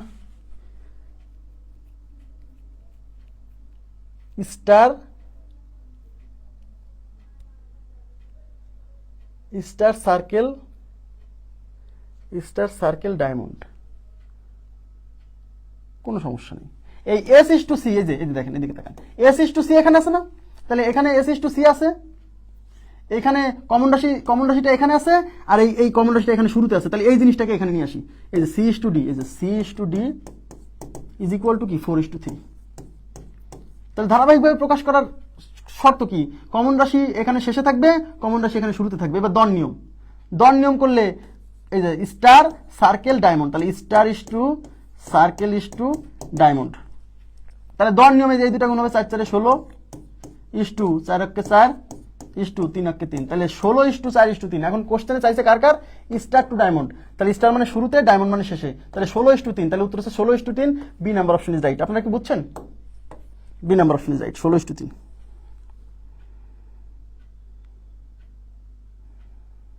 ঠিক আছে, ওকে, আপনারা বুঝলেই হলো। ঠিক আছে, নেক্সট দুটি সংখ্যার অনুপাত 4:3 হয়, তবে নিচের কোন সংখ্যাটি ওই দুইটি সংখ্যার যোগফল হতে পারে না? মনোযোগ দিন। আপনারা 81 নাম্বার কোশ্চেন না কত নাম্বার বলছিলেন যে লেকচার বুকের 81 নাম্বার বাদ আছে, এইটা সেই 81 নাম্বার, এটা সেই 81 নাম্বার রিপিট হয়ে গেছে। হ্যাঁ, ওই 81 নাম্বার এটাই। কে যেন বলছিলেন, দেখেন মিলা দেখেন, দুটি সংখ্যার যোগফল 4:3, তবে নিচের কোন সংখ্যাটি ওই সংখ্যা দুটির যোগফল হতে পারে না? আমি আপনাদেরকে একটা থিওরি শিখাইছিলাম, কতগুলো সংখ্যার যোগফল তাদের অনুপাতের যোগফল দ্বারা নিঃশেষে বিভাজ্য হবে, মনে আছে? কতগুলো সংখ্যার যোগফল তাদের অনুপাতের যোগফল দ্বারা নিঃশেষে বিভাজ্য হবে। তাহলে এখানে দুটি সংখ্যার অনুপাত 4:3, তাহলে ওই সংখ্যা দুইটার যে যোগফল, সেই যোগফলটা এই অনুপাতের যোগফল দ্বারা বিভাজ্য হবে। তাহলে কোশ্চেনে বলছে নিচের কোন সংখ্যাটি, মানে এই অপশনগুলোর মধ্যে কোন সংখ্যাটা এই সংখ্যা দুইটার যোগফল হতে পারে না। তার মানে অপশনে দেওয়া আছে কি? অপশনে দেওয়া আছে ওই সংখ্যা দুইটার যোগফল। এবার দেখতে হবে এই অপশনগুলোর মধ্যে কোন অপশনটা এই অনুপাতের যোগফল দ্বারা ভাগ যায় না।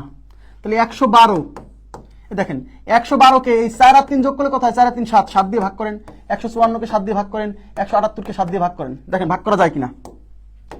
তাহলে 11-এর মধ্যে 7 যাবে একবার, থাকলো 4, 4-এর পরে 2 42, 6 7 42, তার মানে এটাকে ভাগ করা গেছে। ভাগ করা গেছে মানে কি 112 এই সংখ্যা দুটার যোগফল হতে পারে, কেন এই যে অনুপাতের যোগফল দ্বারা ভাগ গেছে। এবার 154, 7 দুগুণী 14 থাকলে 1, 1-এর পরে 4 14, 7 দুগুণী 14, ভাগ করা গেছে, তার মানে এইটাও কি ওই সংখ্যা দুটার যোগফল হতে পারে, কারণ এই অনুপাতের যোগফল দ্বারা ভাগ করা গেছে। এবার 7 দুগুণী 14 থাকলো 3, 3-এর পরে আর 38, 38কে 7 দিয়ে যায় না, তার মানে এটা কি ভাগ করা যায়নি, অনুপাতের যোগফল দ্বারা ভাগ করা যায়নি। তার মানে এই সংখ্যাগুলোর মধ্যে এই সংখ্যাটা, মানে এখানে যে সংখ্যা দুটার অনুপাতের কথা বলছে এই যে 4:3, সেই সংখ্যা দুটার যোগফল এটা হতে পারে না। তাহলে এটাই আমাদের উত্তর। বোঝা গেছে ব্যাপারটা? ওকে,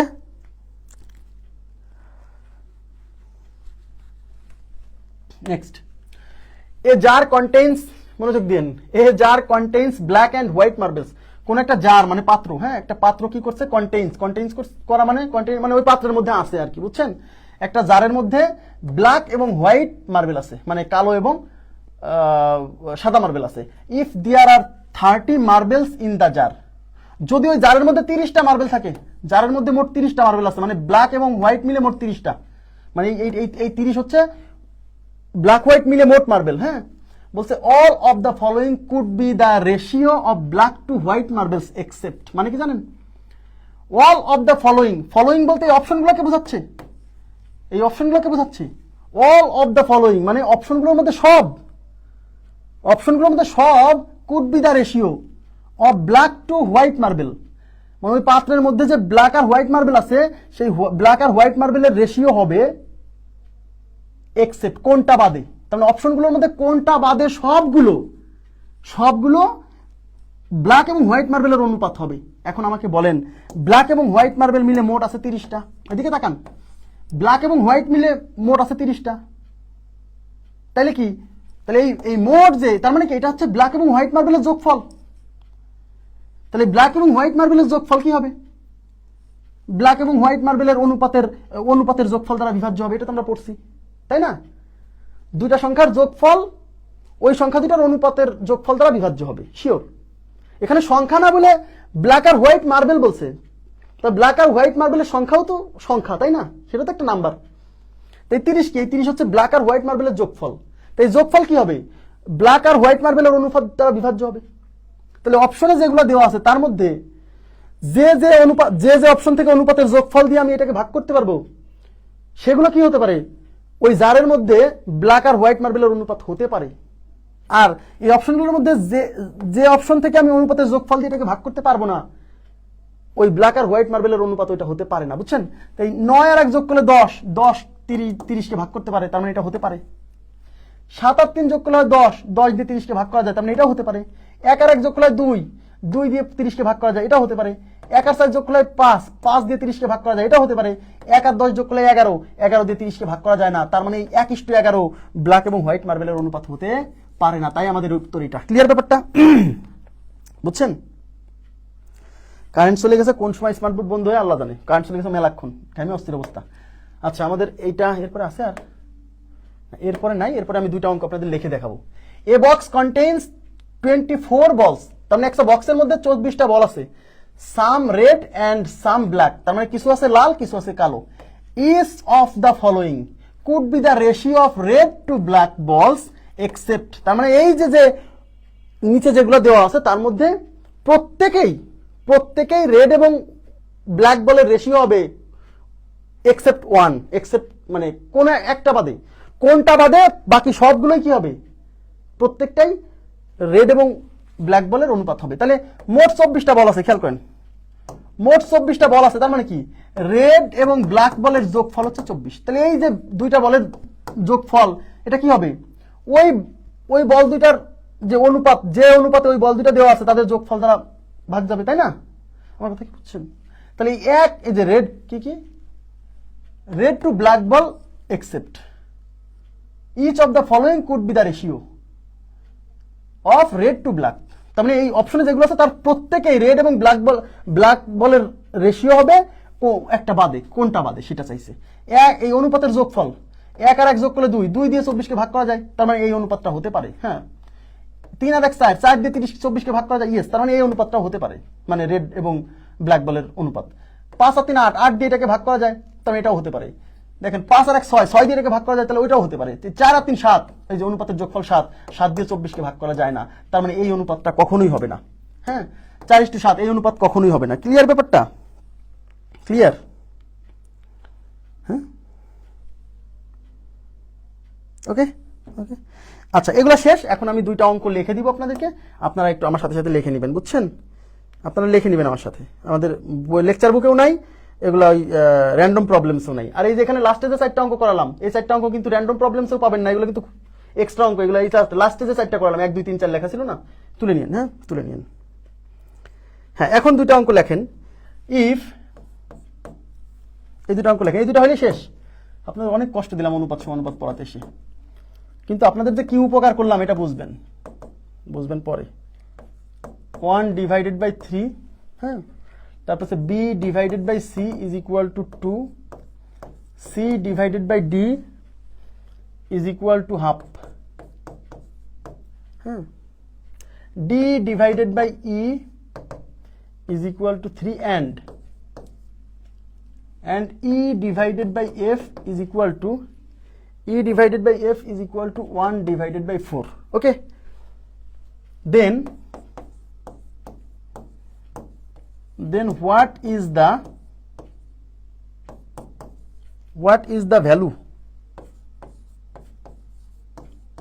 the value of ABC divided by DEF? What is the value of ABC and DF? আমি অপশন দিচ্ছি। অপশনে আছে 3/8, 2 নাম্বার অপশনে আছে 27/8, 3 নাম্বার অপশনে আছে 3/4,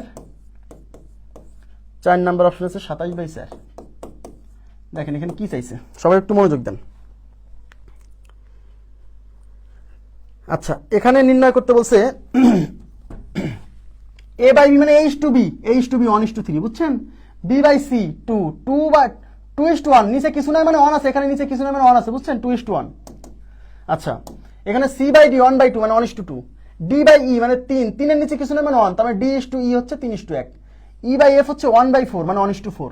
সবাই একটু তাকান তো, আমি যদি একটু সিরিয়ালি লিখি A is to B is equal to 1:3, B is to C is equal to 2 divided by 1 মানে 2:1, সি ইস টু ডি 1/2 মানে 1:2, ডি ইস টু ই দেখে মনে হচ্ছে আরে আল্লাহ এটা কি কেমনে করবো, 3/1 মানে 3:1, ই ইস টু এফ মানে ই ইস টু এফ কত 1:4।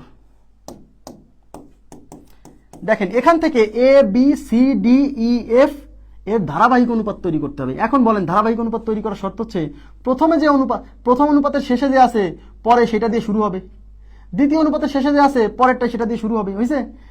এই অনুপাতের শেষে যে আছে সেটা দিয়ে পরে শুরু হবে, হয়েছে? এটা শেষে যে আছে সেটা দিয়ে এখানে শুরু হবে, তার মানে এখানে ধারাবাহিক অনুপাত তৈরি করা যাবে। কার কার? A B C D E F, A B C D F. দেখেন তাহলে A B C D E F, তাহলে প্রথমে এ ইস টু বি এই যে 1:3 মানে 1, এখানে হচ্ছে 1, এখানে হচ্ছে 3, মনোযোগ দিন।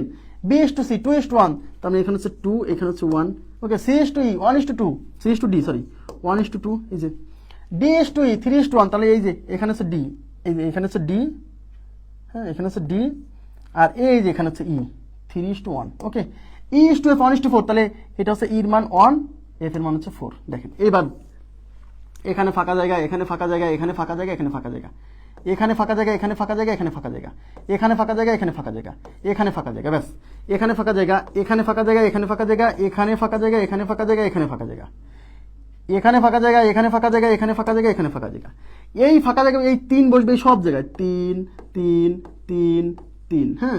এই 1 আছে, এই 1 1 1, এই 2 আছে, এটা 2 2, এই 1 আছে, এখানে 1, এখানে 1 আছে মানে এই 1 এই 1 এই 1 এই 1, এখানে 3 আছে মানে এখানে 3 3 3, এখানে 1 আছে মানে এখানে 1 এখানে 1, এখানে 2 আছে মানে এখানে 2। দেখেন এখানে 3 আছে, এখানে 3 আছে, এখানে 3 আছে, এখানে 3 আছে, এই লাইনেও 3 আছে, এই লাইনেও 3 আছে, তাহলে 3 কাটা, 3 কাটা 3 কাটা 3 কাটা 3 কাটা, এই লাইনে 3 কাটা, এই লাইনে 3 কাটা। দেখেন আর কি কাটা আছে, এখানে 2 আছে, এখানে 2 আছে, এই লাইনে কিন্তু 2 নাই, তার মানে আর কাটার সুযোগ নেই, আর কাটার সুযোগ নেই, কারণ এখানে তো 2 নাই। তাহলে এখানে কি আছে দেখেন তো, এখানে আছে এই 2, এই সব গুণ করেন, 2 এর সাথে 1 গুণ করলে এটা 2 হবে, এখানে কি আছে 3 আর 2 6, এখানে কি আছে, এখানে শুধু আছে এই কিছু নেই মানে 1, হ্যাঁ। এখানে কি আছে, এই 3 আছে, এই 2 আছে মানে এখানে 6, এখানে কি আছে, এখানে সব কেটে এখানে আছে শুধু 2, এখানে 4 আর এই 2, 4 2 8, এটা কি বোঝা গেছে? তার মানে আপনি A is to B is to C is to D is to F তৈরি করে ফেলছেন, হ্যাঁ। এবার অঙ্কে চাইছে কি, অঙ্কে চাইছে A B C divided by D E F, এই যে দেখেন A B C divided by D E F, তাহলে এ বি সি বসান, এই যে এ বি সি মানে 2 6 1, তাহলে 2 × 6 × 1, তাহলে 2 গুণ 6 গুণ 1, ডিএফ, ডিএফ মানে 6 2 8, তাহলে নিচে হচ্ছে 6 গুণ 2 গুণ হচ্ছে 8, সরি 8, এই 6 6 কাটা, এই 2 2 কাটা, উপর আছে 1 নিচে হচ্ছে 8, 1/8 কি হলো? হ্যাঁ এই যে আমার ভুল হয়েছে, এখানে দেখেন এখানে কিন্তু এই যে কেটে এই 3 ছিল, 3 খেয়াল করি নেই, এই যে এখানে কিন্তু এখানে 3 হবে, এটা 1 না 3 হবে, হ্যাঁ এটা 3 হবে, এই যে 3 খেয়াল করি আমি, এই 1 খেয়াল করি মানে 3, তাহলে সি মান হচ্ছে 3, তাহলে এই যে সি মান 1 বসাইছিলাম এটা হবে 3, ঠিক আছে। তাহলে উপরে সব কেটে গেল, তাহলে উপরে থাকলো 3, নিচে থাকলো 8, 3/8। আপনারা কি বুঝছেন? হ্যাঁ হ্যাঁ এই যে এটা আমি খেয়াল করিনি, এটা খেয়াল করিনি, বুঝছি বুঝছি বুঝছি, সমস্যা নাই, ভুল হলে ধরা পড়বে, টেনশন করেন না, হ্যাঁ। তাহলে এই টাইপের দেখেন এত বড় একটা ধারাবাহিক অনুপাত, এটা এগুলা কিন্তু এই নিয়মে না করলে কিন্তু খবর আছে, এই নিয়মে না করলে পারবেন না, হ্যাঁ। এবার আমি লাস্ট অঙ্ক আমি লিখতেছি, আপনারা একটু আমার সাথে সাথে লিখে নিয়েন, হ্যাঁ। লাস্ট অঙ্ক আমি কোন একটা অঙ্ক যদি পাই নতুন, হ্যাঁ সেটা আমি আপনাদের শেখানোর চেষ্টা করি, জানেন কোথাও একটা অঙ্ক খুঁজে পাইছি সেটা শেখানোর চেষ্টা করি। If the square of, if the square S Q U A R square of, if the square of the sum of two numbers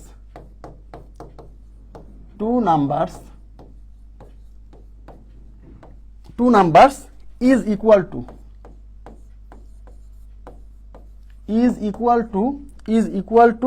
4 times, is equal to 4 times of their product, of their THEIR,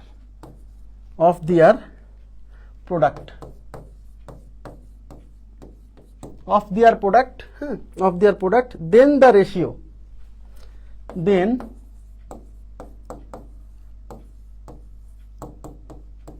then the ratio of these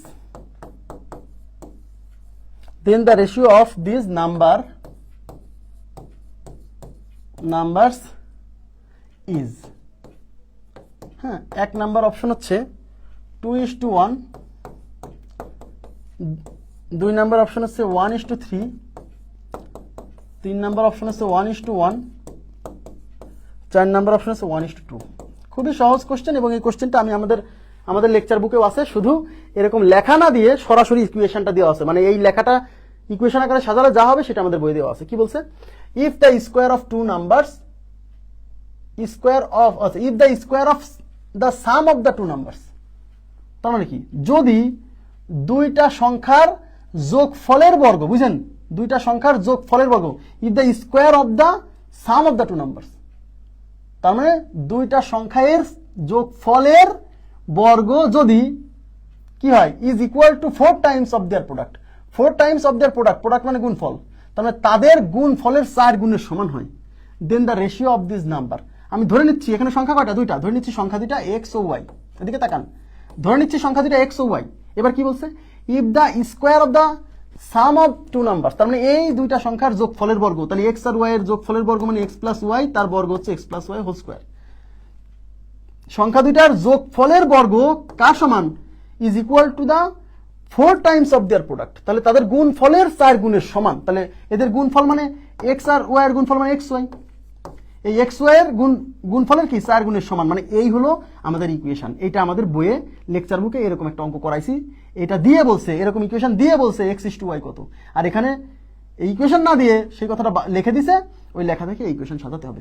ঠিক আছে, এই যে if the square of the sum of the two numbers, দুইটা সংখ্যার যোগফলের বর্গ যদি তাদের গুণফলের 4 গুণের সমান হয়, তাহলে তাদের অনুপাত কত, মানে এখান থেকে এক্স ইস টু ওয়াই বের করতে হবে।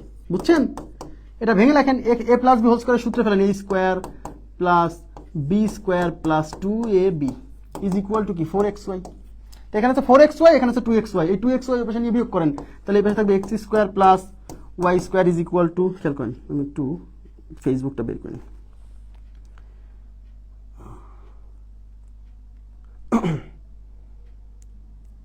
ঠিক আছে, এই 2xy এর পাশে বিয়োগ হবে, তাহলে 4xy থেকে 2xy বিয়োগ হলে 2xy থাকবে, এই যে 4টা xy থেকে 2টা xy বিয়োগ হলে 2xy থাকবে।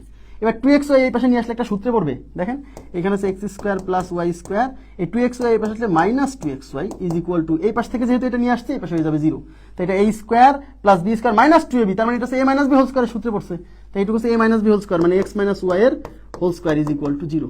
যেহেতু x ইস টু ওয়াই বের করবো, এই স্কোয়ারটা এই পাশে রুট করে দেন, তাহলে x minus y equal to, এই স্কোয়ারটা এই পাশে রুট হলে রুট 0, 0 রুট কত হয়?